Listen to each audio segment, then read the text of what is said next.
1 કલાકમાં અમે તમામ વસ્તુઓ લઈને પેક કરીને તેમને ફોટો આપી દઈએ છીએ અને જતા રહીએ છીએ.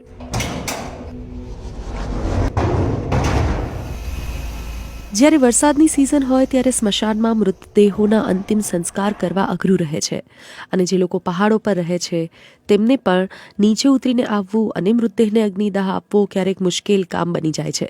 મોબાઈલ સ્મશાન વાહન આ જ સમસ્યાના સમાધાનના ભાગરૂપે ચેન્નાઈના ઈરોડ પાસે કાર્યરત છે. આ મોબાઈલ સ્મશાન વાહિની સેન્ટ્રલ રોટરી ક્લબ ચલાવે છે. ગરીબો માટે તે ખૂબ મદદરૂપ છે. જે ગામડામાં રહે છે તેઓ પોતાના જ પ્રાંગણમાં અંતિમ સંસ્કાર કરી નાખે છે.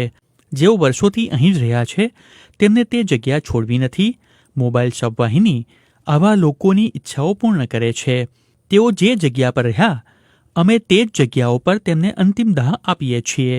તેમના જ ગામડાઓ પાસે તેમને સ્મશાન જવાની પણ જરૂર નથી. આશા છે કે આમ કરવાથી તેમના આત્માને શાંતિ મળે.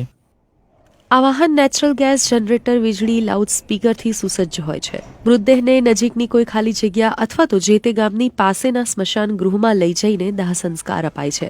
1 જ કલાકની અંદર ક્રિયા પૂરી કરી પરિવારને અસ્થિઓ સોંપી દેવામાં આવે છે. તેઓ આ કામ કરવાના દર એક મૃતદેહના 5,000 રૂપિયા લે છે. પહેલા તો દિવસના 1 કે 2 કેસ આવતા. હવે મોબાઈલ શબવાહિની માટે 5 ફોન આવી જાય છે.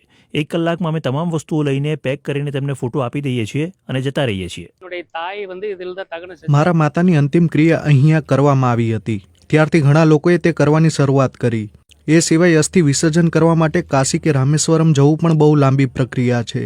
એ લોકો તેના માટે પણ વ્યવસ્થા કરી રહ્યા છે.